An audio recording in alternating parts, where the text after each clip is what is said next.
Proxima সেন্ট্রাইতে আমরা picnic করতে যাবেন? ওখানে যদি আমরা শীতকালীন পিকনিক করতে যাই তাহলে আমাদের কত সময় লাগবে ছোট্ট একটা আইডিয়া দেই। তো আমরা যে পিকনিকে যাব, যারা যারা হাত তোলেন, কিভাবে যাইবেন? গাড়িতে? কেন? প্লেনে? রকেটে? হ্যাঁ, রকেটে যাইতে হবে, প্লেনে যাওয়া যাবে না। কারণ বর্তমান বিশ্বে সবচেয়ে দ্রুতগামী যে প্যাসেঞ্জার প্লেন আবিষ্কার হয়েছে এটার নাম হচ্ছে বোম সুপারসনিক। এটা ঘন্টায় চলে 1300 কিলোমিটার বেগে। এটা দিয়েও যাওয়া যাবে না, কারণ কোনো প্যাসেঞ্জার বিমান দিয়ে এই যে মাধ্যাকর্ষণ শক্তি এটাকে ডিঙানো যায় না। আমাদেরকে যেতে হবে রকেট দিয়ে। কোন রকেট দিয়ে যাব? যেই রকেট দিয়ে নীল আর্মস্ট্রং, এডউইন অলড্রিন আর মাইকেল কলিন্স 1969-এ চাঁদে নেমেছিল। ওই রকেটটার নাম হচ্ছে অ্যাপোলো 11। যারা যারা হাত তুলছেন একটু নামটা মুখস্থ রাখেন, অ্যাপোলো 11। তা না হলে আপনি ঘুরে আসলে লোকেরা জিজ্ঞেস করতে পারে কোন রকেটে গেছিলেন, তখন বলতে হবে না অ্যাপোলো 11-এ গেছিলাম। তো ঠিক আছে, যারা যারা হাত তুললেন তারা আর আমি এখন পৃথিবী থেকে সবচেয়ে কাছের যে তারাটা প্রক্সিমা সেন্ট্রাই তার নাম, ওইখানে পিকনিকে যাব। তো এই যে রকেটটা দিয়ে যাব অ্যাপোলো 11, এটা কত দ্রুত চলে এটা আগে শোনেন। এই অ্যাপোলো 11 সেকেন্ডে চলে 11 কিলোমিটার বেগে, মিনিটে চলে 660 কিলোমিটার বেগে, আর ঘন্টায় চলে 39,000 কিলোমিটার বেগে। সুবহানাল্লাহ, মজা করে কইতে পারলেন না? 39,000 কিলোমিটার বেগে ঘন্টায় চলে। আচ্ছা, বাংলাদেশ থেকে আমেরিকা কত কিলো হবে? 8-10,000 কিলো। তার মানে এই রকেটটা দিয়ে বাংলাদেশ থেকে আমেরিকায় 1 ঘন্টায় 4 বার আসা যাওয়া করা যাবে। সুবহানাল্লাহ পড়েন। তো যারা যারা হাত তুলেছেন, আসেন আমরা এই রকেট দিয়ে পৃথিবীর সবচাইতে কাছের তারা প্রক্সিমা সেন্ট্রাইতে শীতকালের পিকনিকে যাব। কিন্তু যাবেন যে কত সময় লাগবে এটাও তো জানার দরকার আছে না নাই? যেই রকেটটা অ্যাপোলো 11 ঘন্টায় চলে কত হাজার কিলোমিটার বেগে? 39,000 কিলোমিটার বেগে। 39,000 কিলোমিটার বেগে ছোটে এরকম একটা রকেট দিয়ে যদি পৃথিবীর সবচেয়ে কাছের তারায় আমরা পৌঁছতে চাই, আমাদের 1,15,000 বছর লেগে যাবে। কেন ইমাজিন? আপনি কল্পনা করতে পারেন যে রকেটটা ঘন্টায় ছুটবে আপনাকে নিয়ে 39,000 কিলোমিটার বেগে, ওই রকেটটা দিয়ে পৃথিবীর সবচেয়ে কাছের যে তারাটা ওইটাতে পৌঁছতে আমাদের 1,15,000 বছর লেগে যাবে। তার মানে আল্লাহ যদি বলে যা আজারি কি আর করবি, তোর যখন এত শখ হয়েছে, যারা যারা হাত তুলছে তোরে আর ওদেরকে আমি 1,15,000 বছর হায়াত দিয়ে দিলাম। তা আমরা যদি যাইতে শুরু করি, বাকি যারা হাত তোলে নাই এরা মরে ভূত হয়ে যাবে। শুধু এরা না, এদের নাতিপুতিও মরে শেষ, আমাদের নাতিপুতিও শেষ। সবাই মরতে মরতে মরতে মরতে 6,000 প্রজন্ম, 6,000 জেনারেশন যখন মরে ভূত হয়ে যাবে, তখন আমাদের ওই তারার মধ্যে নামার সময় হবে। সুবহানাল্লাহ কইবেন না? গ্রিক সভ্যতার সময়কালে গ্রিকদের একটা সভ্যতা আছে, নাম শুনছেন না? গ্রিক সভ্যতা, মিশরীয় সভ্যতা, মেসোপটেমিয়াম সভ্যতা, ইনকা সভ্যতা, মহেঞ্জোদারো সভ্যতা, চিচেন ইৎজা সভ্যতা। তো এই যে গ্রিক সভ্যতার সময়কালে কেউ যদি এই প্রক্সিমা সেন্ট্রাইতে এই রকেটটা দিয়ে যাওয়া শুরু করত, তাহলে 2018 সালে তাদের পুরো সফরের মাত্র 4% কমপ্লিট হতো। 96% ট্যুর তখনও বাকি থেকে যেত। চিল্লায় পড়েন আল্লাহু আকবার।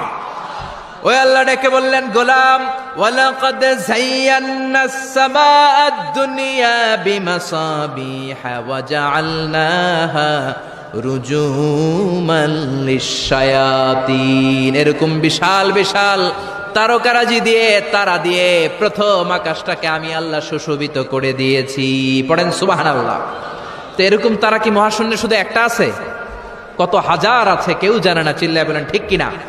এরপরে রাব্বুল আলামিন প্রথম রুকুর শেষের দিকে বললেন, ওয়া আসিররু কাওলাকুম আও ইজহারু বিহি ইন্নাহু আলিমুম বিযাতিস সুদূর। ও গোলাম, তোমরা আস্তে কোনো কথা বলো, প্রকাশ্যে বলো কিংবা গোপনে বলো, কেউ শোনে না। শোনে কে? চিল্লায় বলেন, কেউ যেটা দেখে না দেখে কে? কেউ যেটা শোনে না শোনে কে? দুনিয়ার সবার চোখ আপনি ফাঁকি দিতে পারবেন, আমার আল্লাহর চোখ ফাঁকি দেয়া যাবে নাকি? আচ্ছা বলেন তো, পুলিশের চোখ ফাঁকি দেয়া যায় কি যায় না?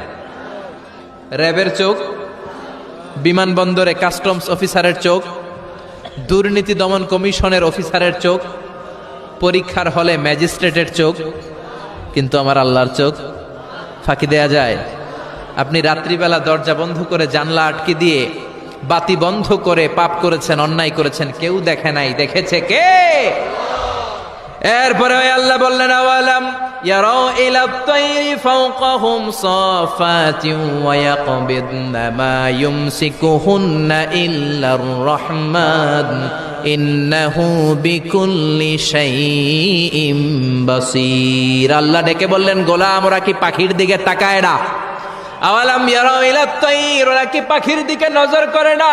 ফাওকাহুম সাফাতিন ওয়া ইয়াকবিদ, যেই পাখিগুলো ওদের মাথার উপর দিয়ে উড়ে বেড়ায়, যেই পাখিগুলো ওদের মাথার উপরে ডানাগুলো মেলে দেয়, আবার ডানাগুলো ঝাপটে জমিনের মধ্যে নেমে আসে, ওরা কি পাখির দিকে তাকায় না? কেউ যদি পাখি নিয়ে গবেষণা করে সে নাস্তিক হতে পারে। আপনি যদি পাখি নিয়ে রিসার্চ করেন আপনি নাস্তিক হতে পারবেন না। এজন্য আল্লাহ তাআলা পবিত্র আল কোরআন আল কারীমের অনেক জায়গায় পাখির কথা বললেন, পাখি দিয়ে আল্লাহ দৃষ্টান্ত দিলেন। সুলাইমান আলাইহিস সালামকে আল্লাহ তাআলা একটা স্পেশাল পাখি দিলেন, ওটার নাম হচ্ছে হুদহুদ। 1000 মিটার উপর থেকেও তার এই পাখির চোখে মেগাপিক্সেল এত বেশি ছিল, জমিনের দিকে নজর করেই জমিনের কত ফুট নিচে মিষ্টি পানি আছে এই পানির সন্ধান সে সুলাইমান নবীকে দিয়ে দিত। সুবহানাল্লাহ পড়েন। কত কিসিমের, কত ধরনের, কত রং বেরঙের পাখি যে আল্লাহ পৃথিবীতে বানিয়েছেন তার কোনো ইয়ত্তা নেই। হামিং বার্ড নামে একটা পাখি আছে, নর্থ আমেরিকাতে পাওয়া যায়, পৃথিবীর সবচেয়ে ছোট্ট সাইজের পাখি। এটা যখন প্রাপ্ত বয়সে পৌঁছে এই পাখিটার সাইজ হয় মাত্র 3 ইঞ্চি। কয় ইঞ্চি? পৃথিবীর সব পাখি সামনের দিকে উড়ে, আর এই হামিং বার্ড সামনেও যেমনি উড়ে পিছনের দিকে উঠতে পারে। সুবহানাল্লাহ কইলেন না? এই পাখিটা প্রতি সেকেন্ডে তার পাখা ঝাপটায় 80 বার। কয়বার? আমি আপনি আমাদের হাতগুলো 1 সেকেন্ডে ঝাপটাতে পারবো কয়বার? 4 বার, সবচেয়ে বেশি হলে 5 বার। আর এই পাখিটা প্রতি সেকেন্ডে তার ডানা ঝাপটায় 80 বার। চিল্লায় এখন সুবহানাল্লাহ। আলপিন সুইফট নামে একটা পাখি আছে, সাউথ ইউরোপের আল্পস পর্বতমালার পাশে এই পাখিগুলো পাওয়া যায়। গোটা বিশ্বে এটাকে সুইফট বার্ড বলে, সুইফট বার্ড। এই সুইফট বার্ড একবার শূন্যে উড়াল দেওয়া শুরু করলে 8 মাস উড়ন্ত অবস্থায় থাকতে পারে। আবার কোনো প্রয়োজনে পৃথিবীতে নেমে আসে, আবার উড়াল দিলে আবার 8 মাস, আবার নেমে আসে, আবার উড়াল দিলে আবার 8 মাস। সুবহানাল্লাহ পড়েন। হোমা বার্ড নামে একটা পাখি আছে, যে পাখিটা উড়ন্ত অবস্থায় ডিম পেড়ে দেয়, আর ওই ডিম জমিনে পড়ার আগেই উড়ন্ত অবস্থায় শূন্যে থাকতে ওই ডিম ফুটে বাচ্চা বেরোয়, ওই বাচ্চাও আবার শূন্যে উঠতে শুরু করে দেয়। এজন্য রব্বুল আলামিন বলেন, আওয়ালাম ইয়ারাউ ইলা তাইরি ফাওকাহুম সাফাতিন ওয়া ইয়াকবিদ মা ইউমসিকুহুন্না ইল্লার রহমান ইন্নাহু বিকুল্লি শাইইন বাসীর। নাস্তিকগুলো কি পাখির দিকে নজর করে তাকায় না? কেমন করে তাদের উপর দিয়ে পাখাগুলো মেলে দিয়ে তারা উড়ে বেড়ায়। সাফাতিন ওয়া ইয়াকবিদনা, পাখাগুলো ডানাগুলো মেলে দেয়, আবার ডানা ঝাপটায়। এই পাখিগুলোকে শূন্যে কেউ ধরে রাখে নাই, ধরে রেখেছে একজন, তিনি হলেন আমার আল্লাহ। তিনি কে? এই যে পাখিগুলো শূন্যে উড়ন্ত অবস্থায় থাকতে পারে, ওদেরকে শূন্যে উড়ন্ত অবস্থায় রাখলো কে? জোরে বলেন কে? ছোট্ট হাঁসের বাচ্চা পৃথিবীতে আসার সাথে সাথেই কেমন করে পানিতে সাঁতার কাটে। কে এই হাঁসের বাচ্চারা শিখালো যে তোর ডানা ঝাপটাতে হবে, পা নাড়াতে হবে? শিখালো কে? গাভীর পেট থেকে বাছুর বের হয়েই গাভীর ওলানের মধ্যে ঢু মারে। কে ওরে শিখালো ওই জায়গায় ঢু দে, ওইখানে ঢু মারলেই তোর রিজিক বেরোবে? কে শিখালো?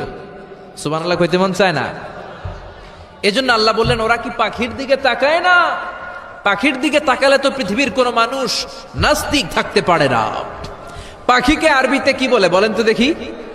হ্যাঁ, কি? তয়ের। হ্যাঁ, তয়ের। আর বিমানকে আরবিতে কি বলে কে জানেন? তয়ের, তয়রান, তয়ের একই জিনিস। বিমান আরবিও যা, পাখি আরবিও তা। Birds and aeroplane maintain the same flying mechanism while flying. পাখি আর বিমান যখন আকাশে উড়ে একই সিস্টেমে উড়ে। এজন্য এই পাখির উপর রিসার্চ করে বিমান আবিষ্কার হয়েছে। সুবহানাল্লাহ পড়েন। কিন্তু আফসোসের বিষয় হচ্ছে আমরা বানাতে পারি নাই, এটা বানিয়েছে ইহুদিরা। উইলভার রাইট অর উইল রাইট, দুই ভাই মিলে বিমান বানিয়েছে 1903 সালে। ইউনাইটেড স্টেটস অফ আমেরিকার নাগরিক, এই দুই ভাই মিলে তারা বিমান বানিয়ে ফেললো। আমরা বানাতে পারি নাই। আমরা আছি মদ আর নারী নিয়ে, আমরা আছি হিন্দি সিনেমা নিয়ে, আমরা আছি মারামারি নিয়ে, আমরা আছি কাফের ফতুয়া দেয়া নিয়ে, আমরা আছি তর্কাতর্কি নিয়ে, জি বাংলা নিয়ে, স্টার জলসা নিয়ে, কিরণমালা নিয়ে। চিল্লায় বলেন ঠিক কিনা?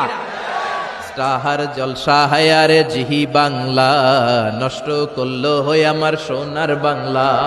স্টার জলসা হায়ারে জিহি বাংলা, নষ্ট করলো হয়ে আমার সোনার বাংলা। ঠিক কিনা? কেমন করে পরকিয়া করতে হবে, শাশুড়ি বউয়ের মধ্যে কেমন করে কুটনামি লাগাতে হবে, এগুলো ট্রেনিং জি বাংলা, স্টার জলসা, হিন্দি সিনেমার ভেতরে আছে না নাই? আমরা এগুলো নিয়ে ব্যস্ত, কাফের ফতুয়া দিয়ে নিয়ে ব্যস্ত। কথায় কথায় আমাদের মুখ দিয়ে বেরোয় তুই কাফের, তুই 3 কারণে কাফের, তুই 5 কারণে কাফের, তুই 6 কারণে কাফের। এই কাফের মরলে এই কাফেরকে যেখানে কবর দেয়া হবে, ওই কবরের উপর যে ঘাস উঠবে, ওই ঘাস যে গাভী খাবে, ওই গাভীর দুধ যে খাবে, ওইটাও কাফের। এরকম ফতোয়া আছে না নাই? তো আমরা এই ফতোয়াবাজি নিয়ে ব্যস্ত। উইলবার রাইট আর অরভিল রাইট কোরআনের এই আয়াতের উপর রিসার্চ করে, গবেষণা করে এরা 2 জন বিমান বানিয়ে ফেললেন। এই 2 ভাই পাহাড়ের মধ্যে শুয়ে কত পাখি যে দেখেছে, কত পাখির ছবি যে এঁকেছে, কত পাখির মোশন অ্যান্ড মুভমেন্ট নিয়ে তারা গবেষণা করেছে। করতে করতে করতে এই 2 ভাই বিমান বানিয়ে ফেলেছে। তবে এখনকার মতো এত উন্নত বিমান নয়, ছোট্টখাট্ট বিমান, একটু উড়ে আবার ধপাস করে জমিনে পড়ে, একটু উড়ে আবার ধপাস করে জমিনে পড়ে। সর্বপ্রথম ফ্রান্সের এক শহর থেকে আরেক শহরে পৃথিবীর প্রথম প্যাসেঞ্জার বিমান এক শহর থেকে আরেক শহরে ল্যান্ড করেছে। এই তো মানুষের স্বপ্ন বাস্তবায়িত হয়ে গিয়েছে। এতদিন মানুষ শুধু দেখতো হায় রে পাখি উড়ে, আমরা উঠতে পারি না। এখন পাখির চেয়েও আরো দ্রুত বেগে আমরা উড়ি। ঠিক কিনা? এই যে আপনারা হজে যান, কিভাবে যান? প্লেনে যান। প্লেনে যান তো বুঝলাম, উড়ে উড়ে যান না? পাখি আর কত দ্রুত উড়ে, পাখির চেয়েও দ্রুত বেগে আমরা উঠতে পারি। চিল্লায় বলেন ঠিক কিনা? এই বিমান আবিষ্কার হওয়ার আগ পর্যন্ত পৃথিবীর সব দেশের ছিল শুধু সেনাবাহিনী আর নৌবাহিনী। বিমান আবিষ্কারের পর শুরু হয়ে গেল বিমান বাহিনী। এখন সব স্বাধীন দেশের বিমান বাহিনী আছে না নাই? Air force, military. এখন মানুষ ড্রোন হামলা করে, মিসাইল হামলা করে, ব্যালিস্টিক ক্ষেপণাস্ত্র দিয়ে হামলা করে। United states of America little boy and fat man নামে 2টা পারমাণবিক বোমা দিয়ে জাপানের হিরোশিমা নাগাসাকিকে ধ্বংস করে মেসাকার করে দিয়েছে। এমন ভাবে ধ্বংস করেছে, তারপরে কয়েক প্রজন্ম যারাই জন্ম নিত জাপানের হিরোশিমা নাগাসাকিতে বিকলাঙ্গ হয়ে জন্মাতো। হয় হাত নাই, নয় পা নাই, নয় চোখ নাই, নয় ঠ্যাং নাই। চিল্লায় বলেন ঠিক কিনা? এজন্য আল্লাহ বললেন, গোলাম আওয়ালাম ইয়ারা ইলা আত-তায়রি ফাওকাহুম সাফাতিন ওয়া ইয়াকবিদ মা ইউমসিকুহুন্না ইল্লার রহমান ইন্নাহু বিকুল্লি শাইইন বাসীর। এই পৃথিবীর স্বঘোষিত নাস্তিকগুলা কি পাখির দিকে নজর করে তাকায় না?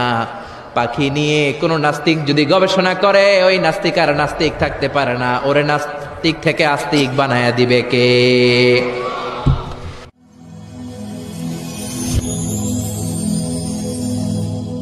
Rose TV 24. Enjoy by listening to the Holy Quran.